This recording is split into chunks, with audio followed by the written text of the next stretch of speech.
Welcome everyone, this is the second episode of the Tiny Tavern. Today I'm recording with my longtime friend from Finland, Juho, who goes by the handle Ersee. We started playing League of Legends. Well, we didn't start playing, we met in League of Legends. And it was pretty good. Then we moved on to Hearthstone. Then I stopped playing Hearthstone, but he continued and he got like real freaking good at it.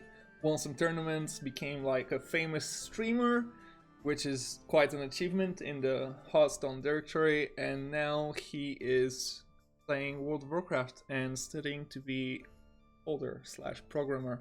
Which game shall we talk about? Which game should we talk about? Well, let's start with Runeterra. I think a lot of people love hearing stuff about Runeterra.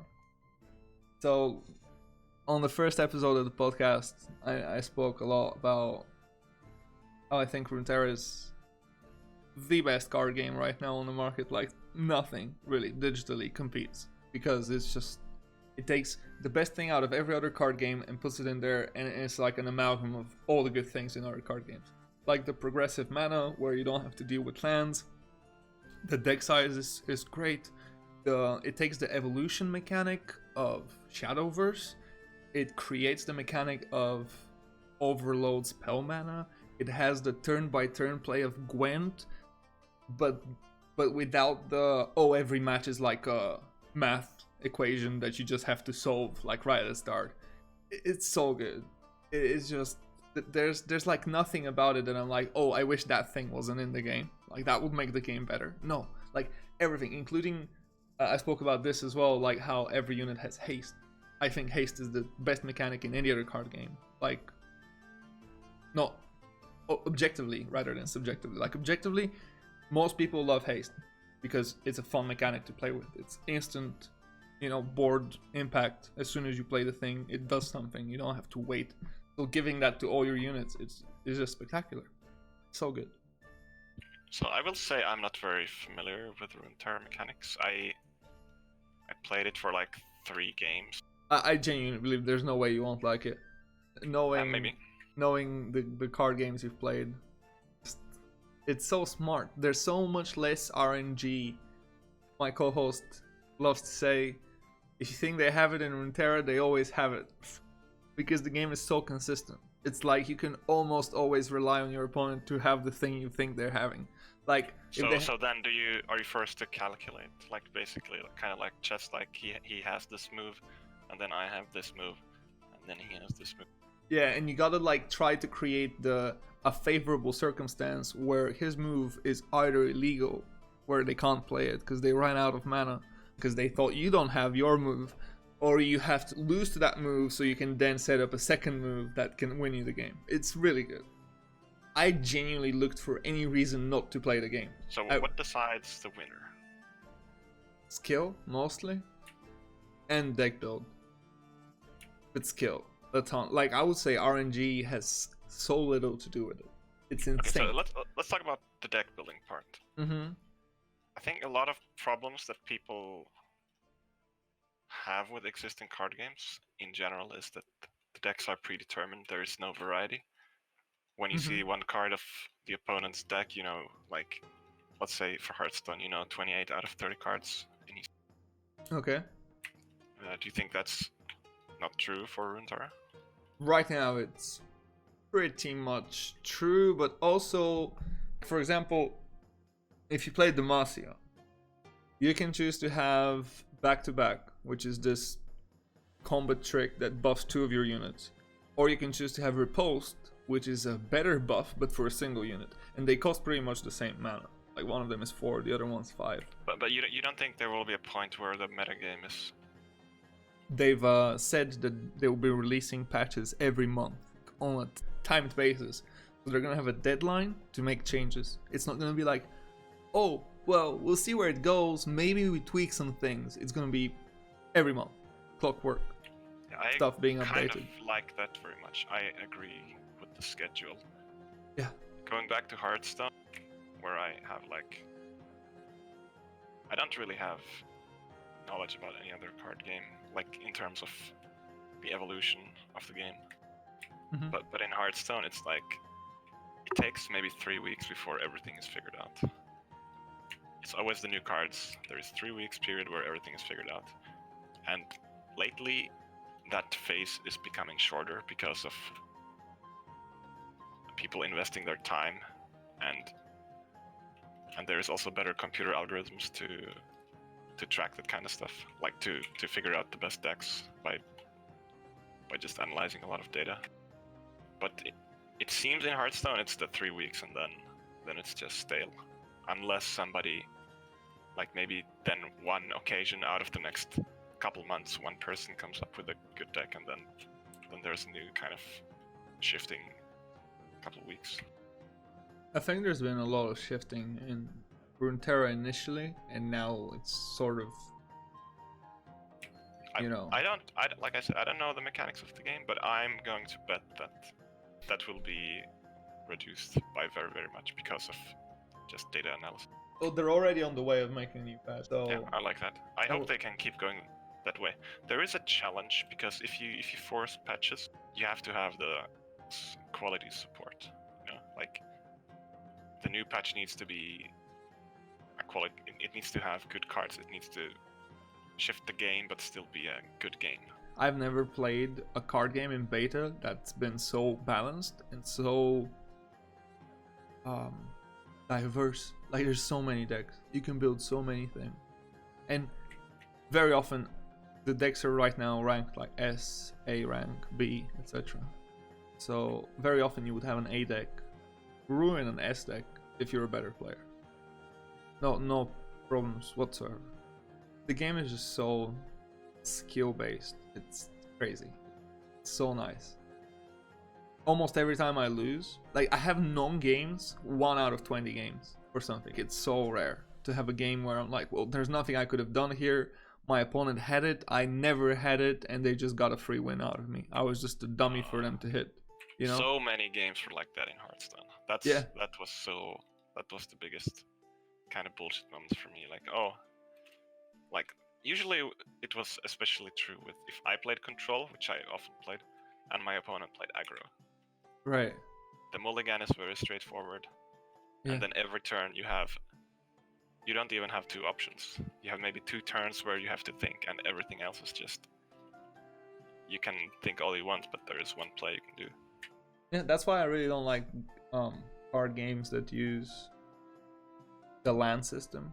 It's not that I don't like let me rephrase that. I don't like the land system. So I like Magic and Eternal. It's card games. I just really wish that they didn't have lands, which, you know, is a silly thing to say because obviously all the cards are balanced around there being lands in the game, and lands giving you blue or red or whatever, and some spells having like triple blue requirements, so you got to go deeper into the blue land, etc. I just think it creates so many non-games. There's going to be so many games where you have no lands, and it's just because that's the way your deck shuffled. It's not because you're not running the optimal number. It's just, or there's going to be games where you draw 5 lands in a row.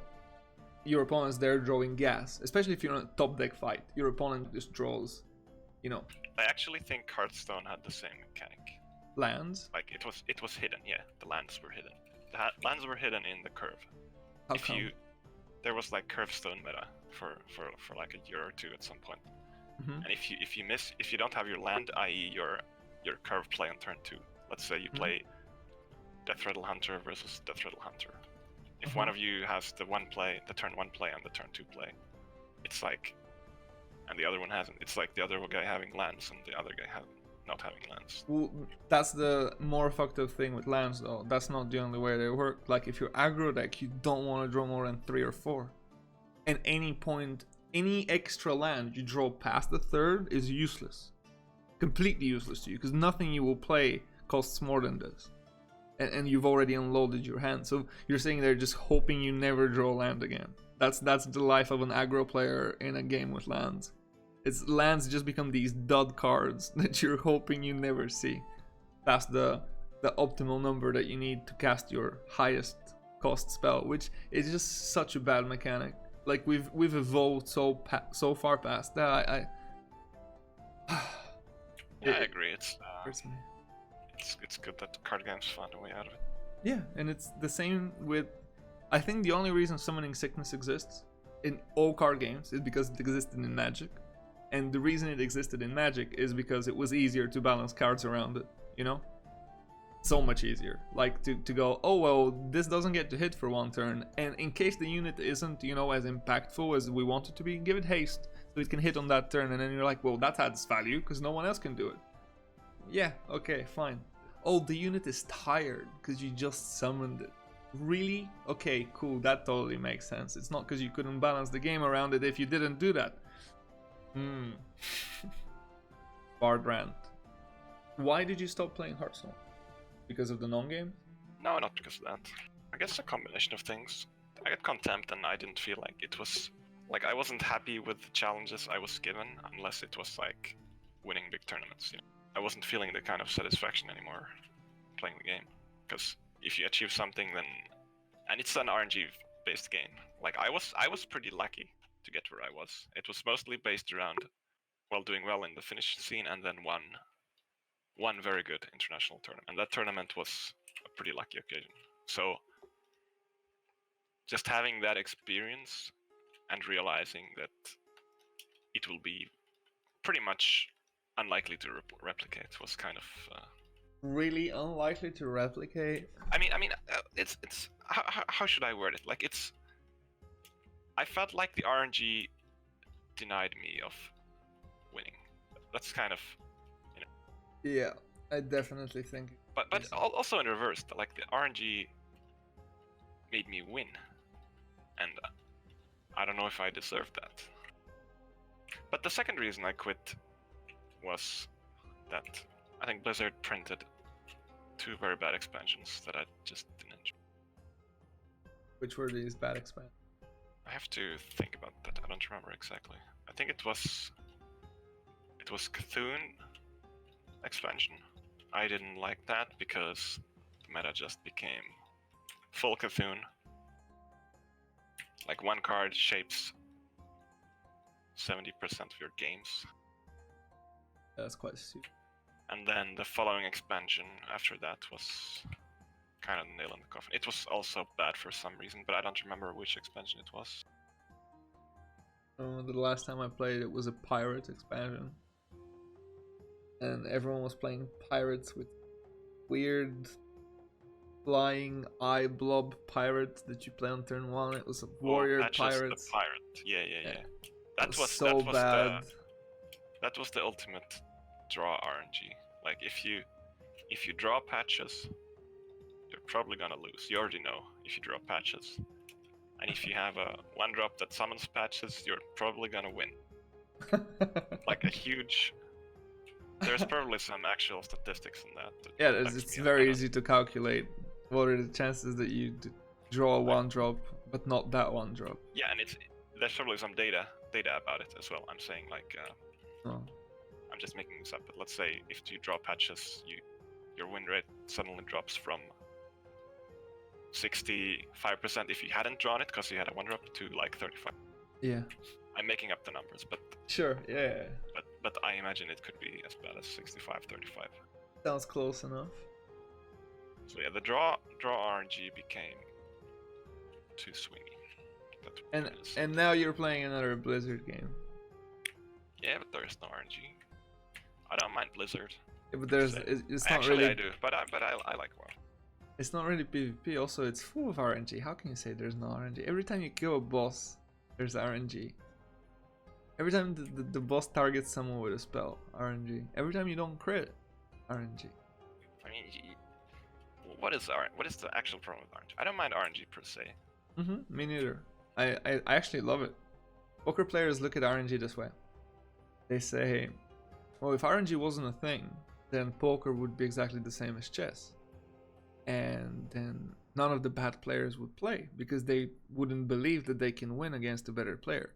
The only reason bad players keep on playing poker is because they believe that chance will let them win over a better player, which is ludicrous, and it's totally not how the game works. But it makes them believe. And I think card games try to emulate this because I've played so many card games. before I got to poker in my life, and it blew my mind. I was like, this card game is so much deeper than I thought, and it has nothing to do with chance. I used to think that it's basically like gambling. I was like, yeah, what the fuck, poker, that's just gambling, man. Like, I was like, there's money involved, it must be gambling, right? And then you get to play it and you're like, this is an amazing game. This is just so beautiful, and you get to see it play out. It's fantastic. I don't know if this is conclusive, but I mean, I just kind of thought of this. I guess RNG that affects your decision making is healthy, I would say. But then there is the kind of RNG that just decides your game. For the sake of RNG in Hearthstone. Like, it doesn't impact your decisions. It doesn't impact your opponent's decisions. It just kind of happens. Yeah, I've made this comparison between poker and games with lands, for example. Like in poker, you can get the worst RNG. You can get a 2 and a 7 offsuit. Okay, this is the worst hand. Like, you can't connect them, they're offsuit, but you can still win with that hand if you have the skill to do so. In many cases. Okay, but in a card game with lands, if the game doesn't give you lands, you don't have an option. You cannot use skill to now use the bad RNG to your advantage and still win the game. No, you will not play anything. None of your spells are playable because you don't have the currency to pay for them because you didn't draw the lands. Or if you draw too many lands, now you have no spells to play. So again, it's you don't get a choice. You don't get to use your skill in any way unless the game actually decides to give you the options to use them. Poker has the advantage that one hand is very, very fast. Like, if you played a poker game where you get drawn one hand, or let's say you get 3 hands and the one who wins has the most money after 3 hands wins the game. That would be kind of a silly. Well, but it is. That's how tournaments work. No, you don't understand. 3 hands. Yeah, that's exactly how tournaments work. Instead of 3 hands, it's like 30. But it's still like a set number because the small and the big blind keep getting bigger. So I mean, 30 is a bigger number than 3. That's yeah, but it's still a number. That's I think a poker game is the moment when the game has ended at the end, not just a hand. A hand is like a turn in a card game. It's not a whole game of poker.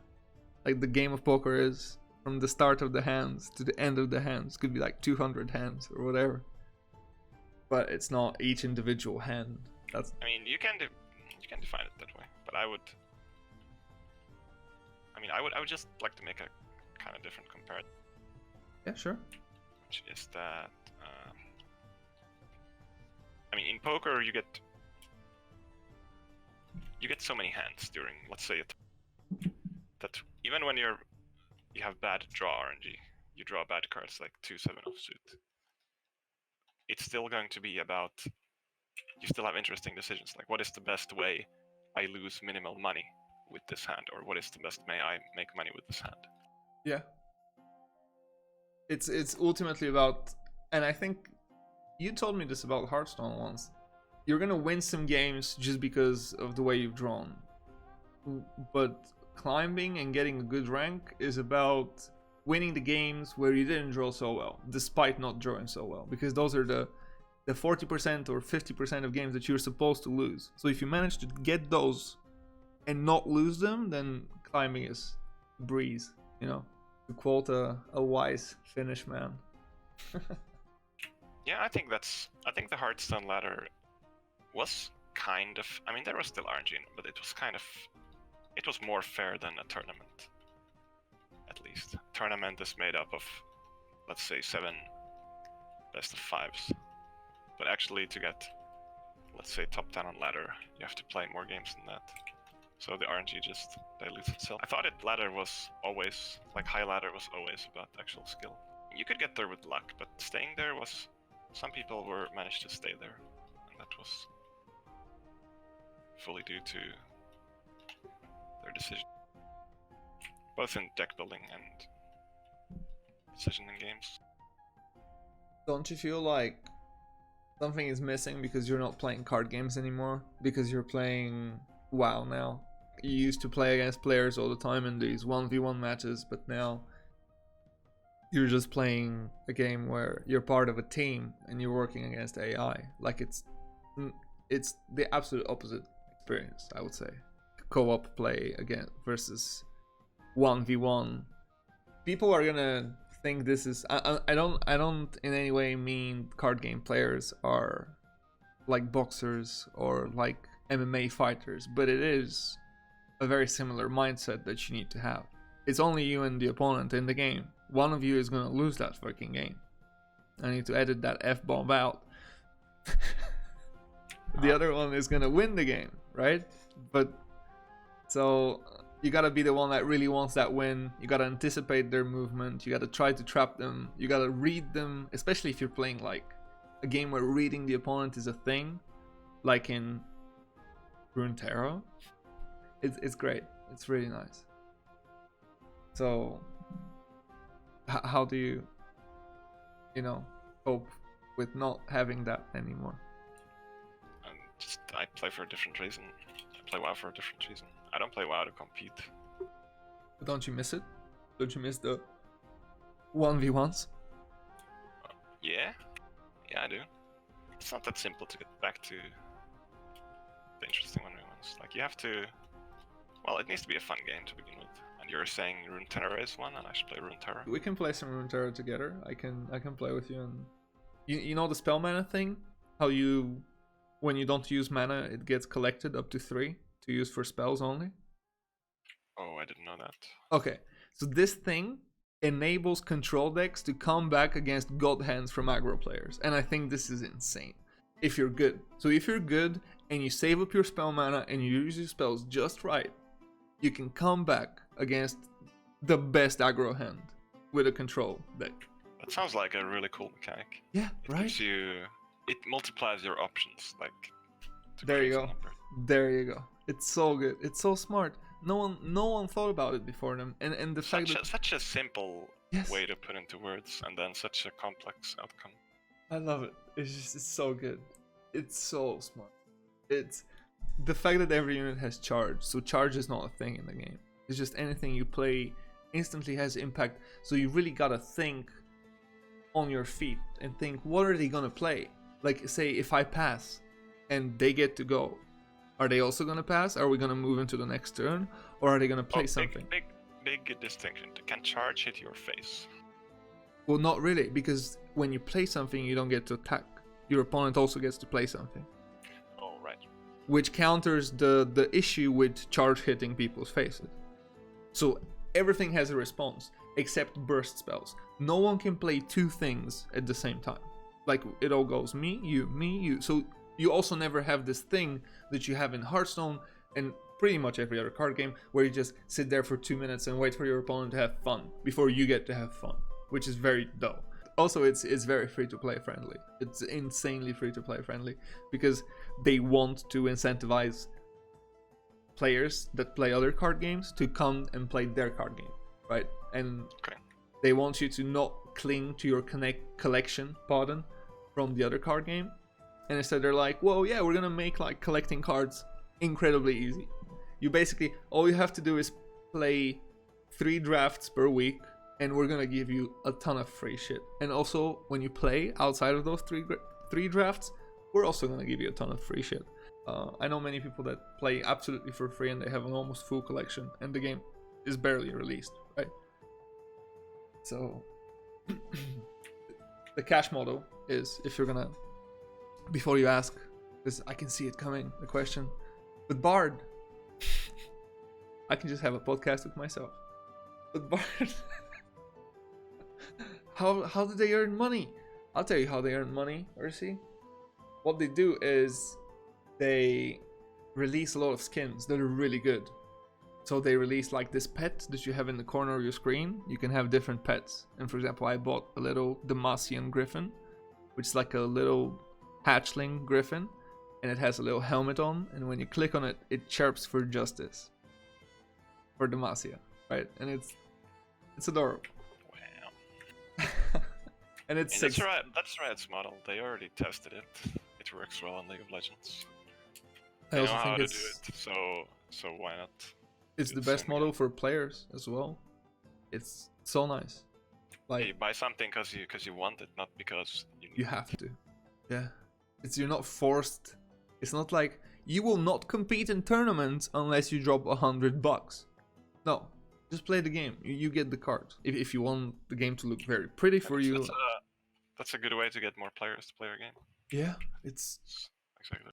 So what remains to be seen? I think based on what I've heard, Runeterra has to prove that they can keep pumping new patches that keep the game interesting and don't power creep or break the game. And second, whether the meta becomes stale because it gets figured out too easily. Yeah, I doubt that. Highly. Yeah, I doubt the second part as well. I guess I doubt that. Where do you see your WoW gameplay taking you? Are you planning to stick with it until next round? Yeah, I think so. How's the guild going? The guild's going pretty fine. Are you guys top 5 in the world or something? We actually got the world first Velas trash in PWL. No way. Yes, but then we wiped because I don't know if you know the layout of Blackroom Lair. Yeah. But on the suppression room, somebody jumped on a haystack, so the whelps on the top floor got vision of him, and it pulled the whole floor of trash mobs. And we didn't know it's even gonna be a problem. We didn't foresee the possibility, but reviewing some videos, we found out somebody jumped on a haystack, and we didn't shame him or anything, but just that's the reason why we went. And otherwise, we were in the world first race. Oh, that's so funny. That's another thing. How much do people value the world first race? Like, hear all these memes like, oh, it's a 15-year-old game. It's already killed 15 years ago. But I still think it's an interesting. I mean, it brings competition to this otherwise just socializing game. So you like it? Bring some competition. I like that aspect of the competition. Don't you feel like it doesn't matter as much because it's already solved? Like, I mean, that depends on if you enjoy doing it or not. Like people speedrun Mario games that are 30 years old, and it's still interesting to like tens of thousands of. So world first for you is a speedrun race. Yeah, it's not about whether you can kill a boss. Everyone can kill the boss, to be honest. It's an easy game. For me, it was just about how fast can you kill the boss. So many people will take great offense at you saying it's an easy game. Man, I mean, I don't think so. They're like, man, I'm a great player. This game's very hard. Oh man. Raiding is easy. I don't think you will find many people who disagree with that.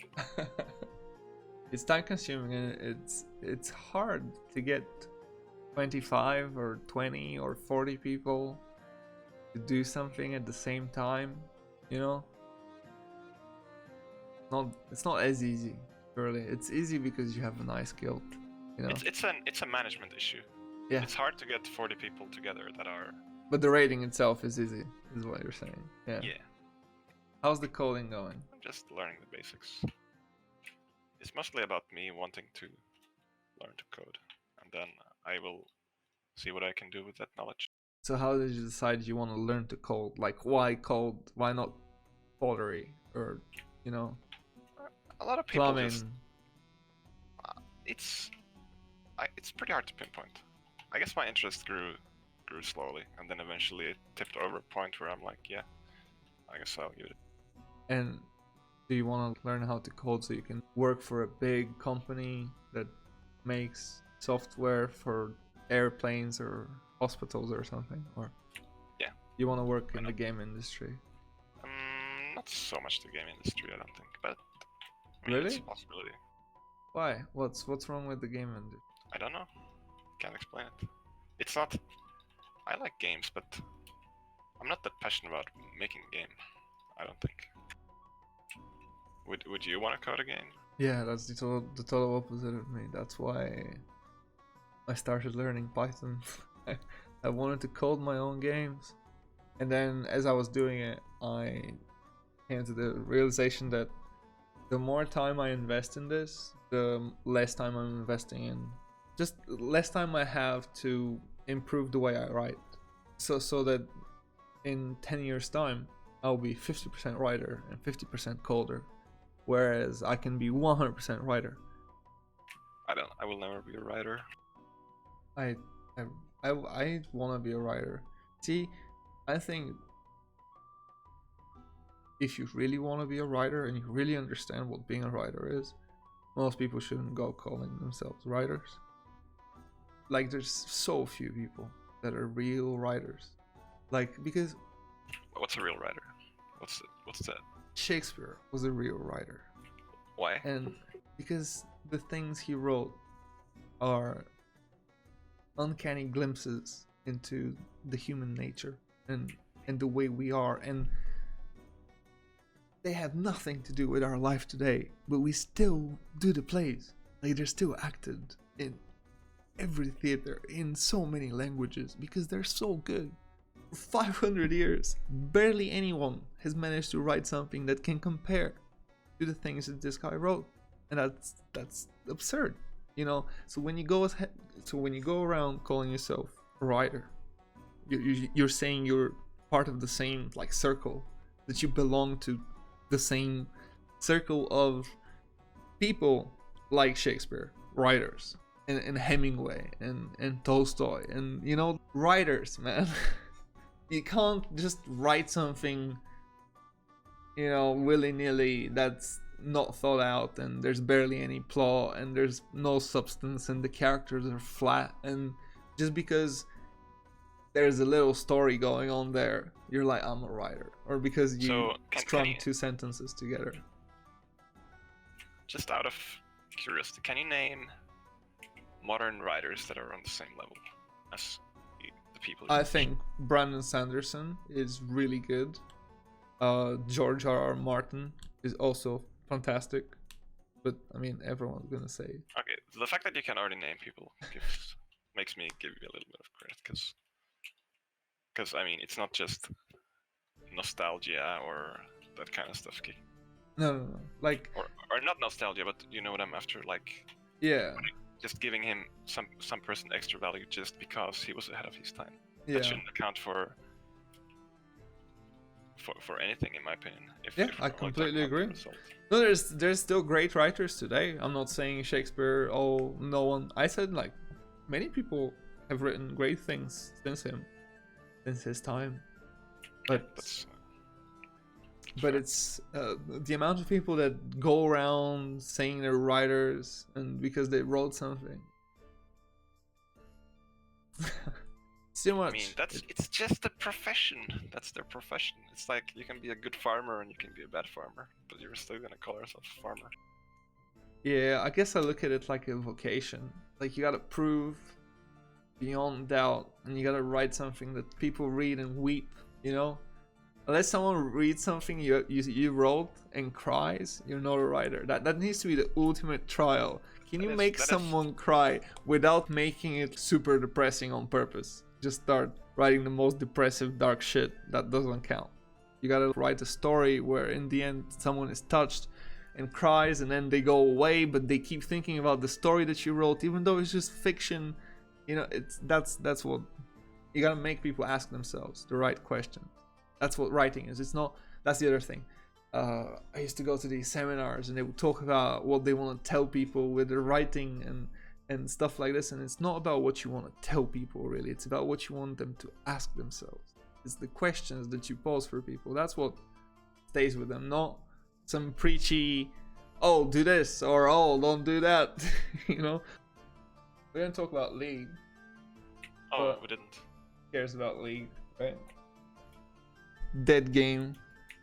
Yeah, I don't like League anymore. I never liked League. Well, no, I used to love it. Ruined by community. Ruined by community. And I like WoW because it's a great community. It is? Yeah. What about Activision, though? What about them? Well, aren't they the worst? Yeah, but I don't care. Well, but what about China? What about them? Well, Blizzard supports the Chinese government. Yeah, that's kind of bad. Yeah, kind of bad. Kind of bad. Theo would lose his shit if he was here. So I'm supporting the Chinese government by finding this pastime. Mm-hmm. But it's also giving me something. It's giving me like a social ground. Yeah, but you can play a myriad of other MMOs. You choose to play the ones that's supporting the Chinese government. Dodgy. I mean, at first I didn't. At first you didn't support the Chinese government, and now you do? Yeah. At first I played private servers. And you decided that the Chinese government really needs your help, and you... No, my friends decided that the Chinese government needs help. This is an ideological discussion. Well, thank you very much for talking about all the stuff that we talked about. I hope you put it to use. Yeah. Man, people are gonna listen to it, and they're like, wow, these guys are so deep. Thanks for the thanks. We'll see you guys on the next one.